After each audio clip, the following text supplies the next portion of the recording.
안녕하세요, 피터 사이즈입니다. 라디오 사이즈 카테고리에 올라온 피터팬들의 사연을 한번 보는 시간이야. 4가지 사연을 한번 지금 볼 거고, 사랑에 관련된 것도 있고, 학업에 관련된 것도 있고, 진로에 관련된 것도 있어. 한번 들어봐 보자. 한번 들어봐 주세요. 핏. 지금 고1이고 하고 싶은 건 아트 디렉터입니다. 아트 디렉터라면 버즈라블로 킴 존스, 에디 슬리먼이 하는 일이라고 생각해 주시면 될 것 같습니다. 그래서 내년 9월에 미국으로 유학을 가려 준비 중입니다. 제가 현대 미술에도 관심이 많아서 대학은 파슨스 디자인 스쿨에 가고 싶습니다. 그러고 나서 나중에는 제가 한 브랜드를 총괄해서 이끌어 나가고 싶은데 사실 매우 가능성이 낮다는 건 알고 있습니다. 그런데 이렇게 하려면 어떻게 해야 할까요? 그리고 과연 이런 꿈에 대한 도전이 과연 가치가 있을까요? 저보다 먼저 인생을 경험해 보신 선배님들의 조언을 듣고 싶습니다. 감사합니다. 일단 여기에 달린 답글을 한번 볼게. 솔직히 이쪽 분야는 과정을 탄탄하게 밝히보다 가지고 있는 능력, 운이 가장 중요한 것 같네요. 진짜 그냥 될 놈들, 이게 가장 맞는 표현 같아요. 요즘에는 자기 PR 시대란 말이야. 뭐 학교를 가고 뭐 파슨스를 가고, 그런데 굳이 가지 않더라도 꿈을 펼칠 수 있는 방향은 많이 있더라고. 생각해 보면은 내가 한 가지 추천해주고 싶은 거는 운이랑 능력이 그래 중요해. 근데 이걸 어떻게 보여줄까의 문제야. 거기에서 너는 지금 미국으로 유학을 가서 학력으로 이제 승부를 보겠다, 이런 생각이 있는 것 같은데, 너가 아트 디렉터로서 어떤 재능을 사람들한테 보여주고 인정을 받아야 하느냐, 이런 것들은 이제 표현의 방식인데, 너의 그 아트적인 감성을 어떤 장르가 됐던 상관없어. 개인 SNS 채널을 만들어서 거기다가 하나하나 녹여가면서 아카이브를 만들어봐. 일단 그것부터 시작이라고 나는 말해주고 싶거든. 학교도 뭐 물론 중요하지만 가는 거 나쁘지 않다 이거야. 그렇지 않은 사람들도 상당수거든. 그럼 그렇지 않은 사람들은 어떻게 됐냐, 패션을 꾸준히 해온 사람들이 생각하지 못하는 것들을 다른 분야에서 넘어온 사람들이 접목을 시키면서 이게 이렇게 되네 하면서 잘 되는 경우도 많단 말이야. 그리고 정말 유명한 브랜드 인턴으로라도 일해보는 거가 중요해. 말단 디자이너라도 거기서 3년을 버티고 나와서 브랜드를 런칭하는 것과 그냥 나와서 런칭하는 거랑 다르지, 느낌이. 아트 디렉터로서의 감성, 재능, 그런 것들은 너의 아카이브를 기록할 SNS를 만들어서 어떤 것든 상관없어. 그러니까 지나가는 사람들 얼굴을 그린다던가, 자다 일어나가지고 뭐 막 꿈에서 봤던 거를 막 그린다던가, 그거를 바탕으로 더 많은 다양한 분야에 도전을 할 수 있는 거야. 그렇게 해가면서 너의 재능을 너가 스스로 잘 알게 될 수도 있고, 여기에서 너가 만약에 이 얘기를 반박을 한다면, 아니 뭐 그렇게 혼자서 하는 거 누가 봅니까? 이렇게 나한테 물어본다면, 래퍼를 예로 들어줄게. 쇼미더머니에 나와가지고 한 번에 막 뜨는 사람들 알지? 그런 사람들은 노력을 안 했을까? 긴 시간 동안 작품을 계속 내왔어. 그렇게 인고의 시간을 버틴 거야. 버티고 나서 이 사람이 이제 주목을 받기 시작하니까 그 사람이 지금까지 해왔던 작업물들이 막 이제 회자가 되면서 주목을 받게 되는 거지. 최근에 이제 원슈타인도 딱 이제 그런 경우잖아. 1년 2년 동안 굉장히 열심히 했는데 아무도 몰랐어. 그때는 아무도 보지 않았지만 지금은 엄청 많은 사람들이 음악을 들으면서 공감을 하고 찬사를 보내고 있잖아. 그러면 그 전에 막 10명 20명 이렇게 볼 때 거기에 쏘는 시간들이 무의미하다고는 말할 수 없겠지. 너가 하면 되는 거야. 그렇게 성장하기 전까지의 너의 노력들, 비록 아무도 보지 않더라도 너의 저장 공간에 저장을 해놓으면서 아카이브를 해봐. 그게 나중에 빛을 발하는 날이 분명히 온다. 다음 댓글도 한번 계속 읽어볼게. 지인이었다면 말렸을 겁니다. 이게 아무나 되는 것도 아니고 게다가 운도 좋아야 해서, 그래도 본인이 하고 싶다면 해보세요. 죽을 것 같이 열심히 해보는 것도 경험이고, 그 나이대에 맘 놓고 하고 싶은 거 하는 것도 그 나이대의 특권이니 정말 하고 싶으면 해보시고, 후회를 하더라도 크나큰 경험이 될 거예요. 또 다음 사람 대두, 정말로 해보고 싶고 도전하지 않으면 후회할 것 같다면 시작해봐요. 잘 되면 성공이고 잘 안 되어도 값진 경험이 되어 한 단계 성장하는 계기가 될 거니까요. 항공모함, 진짜 그 일에 하고 싶으신 거면 열심히 멈추지 말고 노력해보세요. 그런데 이 직업은 운도 중요해서 안 될 가능성도 있지만 그거는 또 그거대로 좋은 경험으로 남을 테니 열심히 노력해봐요. 모두가 운이 중요하다고 말하는데, 그 운도 실력이나 너의 노력이 바탕이 되어야 잡을 수 있는 거다. 왔을 때 너가 준비가 된 사람이어야지 그 운을 캐치를 할 수가 있어. 너가 얼마나 노력했느냐에 따라서 결과물이 나오는 거라고 생각해. 어떤 분야에서는 어떤 상황에서든 노력하고 그 나이대의 그 계절에 느끼던 감정들을 기록해 놓는 습관부터, 아트적으로 표현을 하는 습관부터 기르는 걸 완전 추천할게. 진짜 흘려듣지 말고. 너가 19살이잖아. 야 20살에 전시 한번 해봐. 대관해가지고 그냥 하면 되는 거니까. 내가 뭐라고 전시를 하지?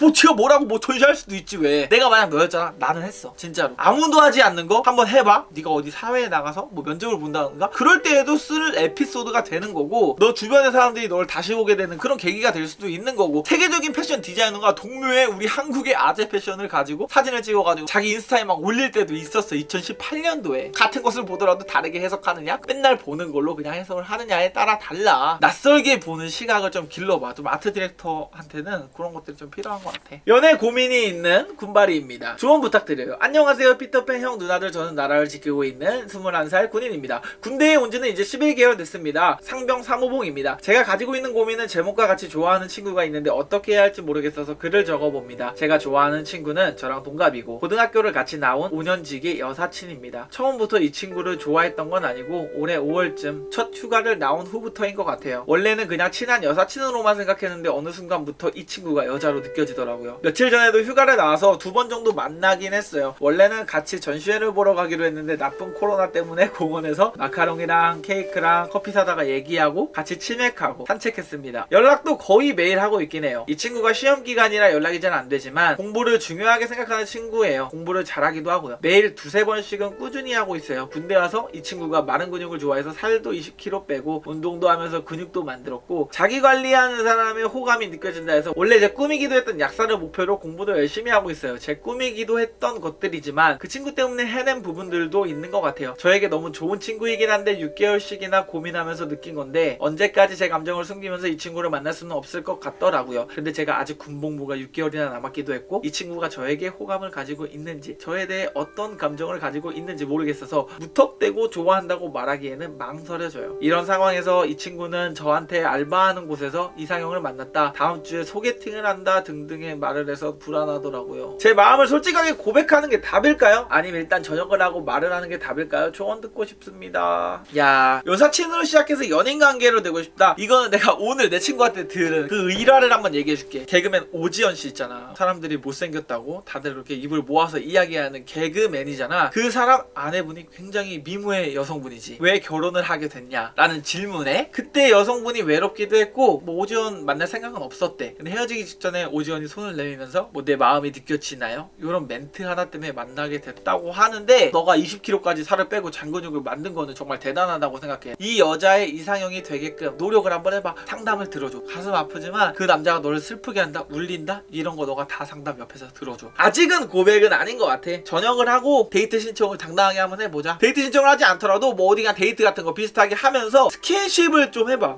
뭐야, 야 너 내일 했냐? 야야야 너 내가 군대에서 손금 보는 거 좀 알아봤는데 뭐 이런 거. 너가 뭐 창피하고 부끄러워야 할 필요가 없어. 당당하게 생각하고 그 이상형에 가까워지도록 최대한 6개월 동안 노력을 하고 그 이후에 연인 관계를 발전해가지고 연애 고민해가지고 또 글을 올려봐 새끼야. 형 그때까지 그냥 롱런하고 있을게. 연애 고민 앞자리가 3이 바뀌었을 뿐인데 절박함은 3배가 느네요. 레고레고. 첫 30대를 4주 남긴 평범한 남자입니다. 가끔씩 피트 형님의 유튜브를 통해 피그먼트 맨투맨, MA1 등 다양한 아이템 코디 패션 많이 배우고 있습니다. 먼저 이 자리를 빌어 감사 말씀을 드리며 제 이야기를 하고자 합니다. 한 10년째 달고 다니는 고민을 여기서 털어보고자 해요. 연애 관련해서 솔직히 별의별 일을 다 겪어본 것 같아요. 20살에 차여보고 24살에 차여보면서 어장도 당하고 25살 어린 애한테 꼬리치기 당하면서 과 동기들한테 개무시 당하고 26살에 차이고 27살에 잠수 이별 당하고 28살에 대판 싸우다가 헤어지고 연애에 있어서 그리 순탄치 않은 삶을 산 것 같습니다. 그러다 보니 연락이 30분까지는 어느 정도 이해를 하지만 그 이상 연락이 안 되면 실제 여자친구가 됐건 썸이건 소개팅이건 엄청 불안해져요. 직장 생활을 하다 보면 바빠져서 그런 부분을 이해할 수 있겠지 하다가도 저녁 시간에도 그렇게 연락이 안 오거나 늦게 오거나 하면 미칠 것 같고 그래요. 결국 핸드폰만 보고 PC 카톡이면 카톡 알람만 보게 되고 그러다가 지쳐서 제가 차일까봐 먼저 걷어내 버릇하고 하도 되어서 그런진 모르겠지만 10년째 이런 불안 감정을 갖고 살아온 것 같아요. 또한 한 사람과 연애를 하기까지 저는 수많은 여자분과 만나고 썸도 타보고 소개팅도 하면서 수많은 과정과 불안과 슬픔을 견뎌야 하는데 주변 사람들은 한두 번 만나고 금방 연애해서 행복한 삶을 살고 있는 거 보면 자괴감이 엄청 들곤 해요. 그런 불안 감정과 자괴감이 제 몸을 갈기갈기 찢는 것 같고요. 흔히 그러잖아요. 살면서 겪는 안 좋은 일들로 인한 상처는 나를 더 단단하게 성장시킨다고. 근데 전 반대라고 생각해요. 그 상처라는 게 한 곳에만 집중으로 타격이 간다면 그 상처는 더욱 깊어져서 치유가 안 되는 수준으로 걷잡을 수 없게 되는 거 아닐까 싶어요. 전 그 한 곳이 연애라는 분야고요. 여기까지 글을 읽어주신 분들이라면 한 단어가 떠오르셨을 거예요. 바로 자존감이죠. 거의 21살 때부터 자존감이 낮다, 자존감을 키워라, 자존감 좀 가져라, 자신감 좀 가져라, 여유를 가져라 이런 말을 수도 없이 많이 들은 것 같아요. 그리고 자존감 높은 사람들이 연애도 잘한다라는 말도 엄청 들었고요. 연애를 안 하면 되지 않냐 싶을 수도 있어요. 그런데 있잖아요. 제가 살면서 느낀 거는 제 자신은 연애를 하면서 자존감이 많이 회복이 된다는 거예요. 이런 사람들도 있지 않을까요? 연애를 해야 자존감이 높아지는 사람들 말이죠. 도대체 어떻게 하면 이런 불안감이 사라져 편안한 마음을 잠재울 수 있을까요? 저한테 뭐가 문제가 있을까요? 답글을 한번 읽어볼게. 저도 동의하는 게 자존감을 키운다? 이게 정말 힘든 일인 것 같아요. 내가 키운다고 해서 하루아침에 난 내가 너무 좋아서 여자친구가 예쁘다 멋있다 해주면은 아무래도 자존감이 많이 올라가죠. 저는 자존감이 조금 센 편인데 그 덕분인지는 모르겠지만 아직 20년밖에 안 살긴 했는데 살면서 내가 불행한가? 내가 못났나? 라는 생각을 딱히 안 해봤던 것 같아요. 부모님들도 주변 사람들도 넌 항상 밝고 행복해 보인다고 하고 저도 그 말에 적극 동의해요. 근데 전 자기 자신을 사랑의 어떤 일이던 간에 행복하고 긍정인 태도로 임할 수 있고 내 옆에 누군가가 없어도 정말 멋진 사람이 되었을 때 연애를 하고 결혼을 해도 늦지 않는다고 생각해요. 사람마다 속도라는 게 있으니까요. 도착점까지 가는 속도만 다를 뿐이지 결국 도착하게 될 테니까 너무 걱정 안 하셨으면 해요. 제가 추천드리는 건 시간적인 여유가 있을 때 추억의 장소나 어렸을 때 자주 가던 곳 아니면 혼자 여행을 떠나는 걸 추천드려요. 마음 비우기에도 좋고 가서 무언가를 얻을지 운명의 상대를 만날지 사람 일은 모르는 거니까요. 거기에 답글을 달았어. 글쓰리가 급하지 않고 나 자신을 사랑하면서 여유를 갖는다는 게 솔직히 취업 준비생들한테는 배부른 소리처럼 들릴 수 있는데 취업보다 어려운 것 같아요. 그래도 좋은 말씀 해주셔서 감사해요. 주의해야 될 점, 내가 과거로 받은 상처를 가지고 그걸로 이 여자가 피해를 보는 상황은 없어야 된다. 감정 선의 관리를 잘하는 게 무엇보다 중요하고 연락이 30분이 안 되면 불안하게 된다. 그냥 진짜 바빠서 연락을 못해서 그렇다 하더라도 혹시나 하는 마음에 그 여자가 딴짓을 하게 바라는 것처럼 그거를 찾아내려고 노력을 해. 너도 모르게 30분이 지났는데 아무것도 안 해서 집에만 있었나? 뭐 아닌 것 같은데 하고 집에 있는 게 확실해졌어. 영상통화했는데 집이야. 다음에 다시 한번 해봐야겠다 이러면서 그럴 사람이라고 생각을 하고 그런 전제를 깐 상황에서 너가 한다니까 상대방을 갉아먹는 거야. 힘들어. 근데 그게 이제 너가 자존감이 낮아서 형이 봤을 때 너는 바쁘게 살 필요성이 있는 것 같아. 연애에 대한 감정의 중요성을 알고 있고 그걸로 너가 자존감이 회복되기도 하고 하니까 자꾸 거기에 집착 아닌 집착을 하는 것 같아. 상대방한테 하는 것도 가벼운 질투에서 끝나면 귀여워. 애교로 받을 수 있는데 여기 집착 단계로 넘어간다? 그러면 서로 힘들어지거든. 연애를 못해. 그러니까 좀 내려놔. 30분에 답장해야 돼. 이런 강박. 너가 정해놓은 선을 없애봐. 너가 썸 단계든 사랑하는 단계든 모든 여자들한테 그런 감정을 느낀다는 거는 좀 섣부른 것 같아. 연애 초반에는 한 번에 불타오르는 사람들도 있긴 하겠지만 서서히 불타오르는 사람들이 있다고. 바쁘게 너 자기 개발을 하고 살다 보면은 그런 선들을 지워버릴 수 있을 거야. 남자는 외모보다 이제 또 특히 30대에 들어가잖아. 야망, 그 다음에 여유. 너를 조금 더 남들한테 매력적이게 비춰질 수 있게 한번 노력을 해봐. 그런 척이라도 한번 해봐. 그냥 같이 읽어주는 것만으로도 너가 위로를 받았으면 좋겠고 또 내가 이거 영상 올리면 댓글 달아주잖아. 거기에서 또 너가 얻어가는 것들이 있을 거니까 긍정적인 이렇게 작용이 일어날 수 있을 거라고 생각해. 그럼 오늘도 잘 자요.